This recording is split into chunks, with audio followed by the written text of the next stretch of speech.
សួរបងប្អូនថ្ងៃនេះបានណាសម្លប្រហើបន្លែគ្រប់មុខរបស់យើងទៀតហើយណាបងប្អូនណែជំនួយជម្រាបឲ្យមើលណាបងប្អូនណាបន្លែរបស់យើងមានសាប់សារពើណាថ្ងៃនេះរៀងដណ្ដើនតិចហើយចូលទូសម្ដែងតិចបងប្អូនអើយវីដេអូនេះណាត្រស្លត្រីស្រែនិងត្រីស្អើ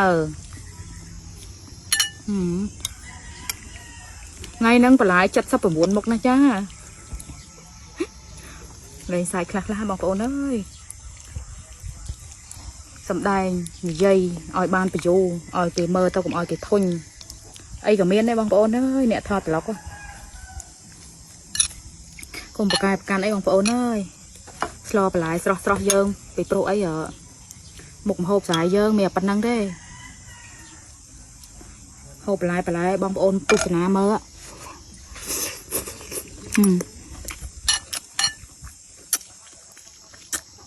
ត្រីឆ្អើរហងត្រីស្រស់ហងមិនឆ្ងាញ់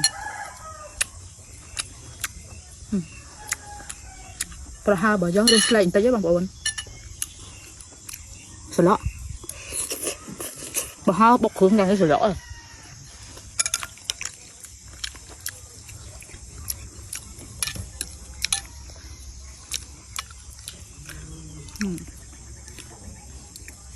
បាទបន្លែច្រើនមកបងប្អូនណាកុំភ្លេចរឿងឆ្អមណាពេលស្លប្រហើហ្នឹងឆ្ងាញ់ហ្មងថ្ងៃនេះរៀងសភាពតិចហើយ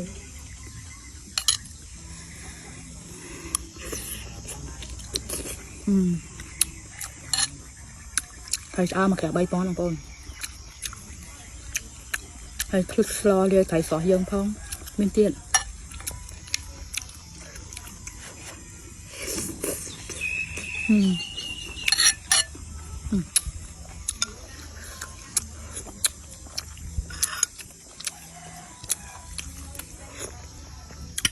យើងបុកមើមខ្ទឹមជាមួយម្ទេសហើយស្លឹកគ្រៃយើងញីទៅឈ្ងុយឆ្ងាញ់អត់មានក្លិនស្អាតក្លិនអីមិនទៀត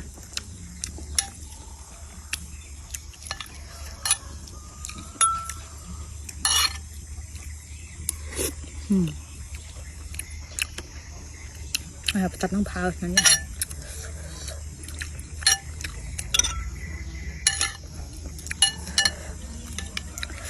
អានេះឆ្លដាក់ចង្អេរអញ្ចឹងណាបងប្អូនខ្ញុំលើម៉ែខ្ញុំគាត់និយាយថាចាស់បុរាណគាត់ឲ្យឈរដាក់បាយស្លក្នុងចង្អេរគេប្រកាន់ធូរចង្អេរប្រៀបបានដូចទៅយើងយកទៅអុំអង្គតែមិនអីទេបងប្អូនរបស់បុរាណរបស់យើងធ្វើពីអាស័យមានអីខុស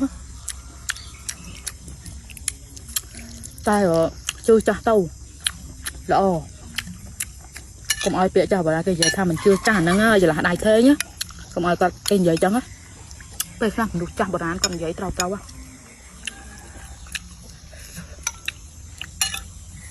ជឿខ្លះអត់ខ្លះចឹងណាបងប្អូនកុំឲ្យយើងលងជឿអីទាំងស្រុងពេកអាហ្នឹងវាមិនកើតទេ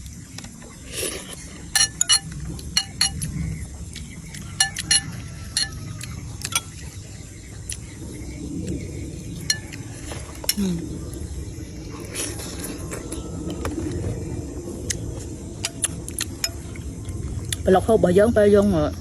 និយាយខ្លះអីខ្លះចឹងទៅវាអត់ធុញបងប្អូនពីព្រោះខ្ញុំអត់មានកាត់អាវីដេអូធ្វើណាគឺខ្ញុំវីដេអូខ្ញុំថតហូបតែម្ដងបាទអ្នកស្រឡាញ់វីដេអូរបស់ខ្ញុំបងប្អូនជួយ follow ម្នាក់មួយផងពីព្រោះអីតាមម្នាក់ឯងបើមានអ្នកជួយថតឲ្យខ្ញុំនឹងធ្វើពីវិធីឆ្លចាប់ផ្ដើមដំបូងហើយដូចកញ្ញាសៃផាអញ្ចឹងគាត់ថតតាំងពីវិធីធ្វើទាំងអស់រហូតដល់វិធីដល់ឲ្យហូបទៀតគាត់មានអ្នកថតតែខ្ញុំតែម្នាក់ឯងហ្នឹងហើយឥឡូវកំពុងតែហូបហ្នឹងគឺកូនមកពីរៀនកូនតនេបានថតឲ្យមួយផ្លេតដល់ម៉ោងគាត់ទៅរៀនគូទៀតអញ្ចឹងការរៀបរាប់របស់ខ្ញុំប៉ុណ្ណឹងបានហើយបងប្អូនបើស្រឡាញ់អាណត្តិស្រឡាញ់របស់ខ្ញុំអាណត្តិស្រឡាញ់ខ្ញុំជួយ follow page របស់ខ្ញុំម្នាក់មួយផងបងប្អូនឲ្យមាន view កាន់តែច្រើនផ្ទុះកាន់តែច្រើនអញ្ចឹងណាបងប្អូនអរគុណជំរាបលា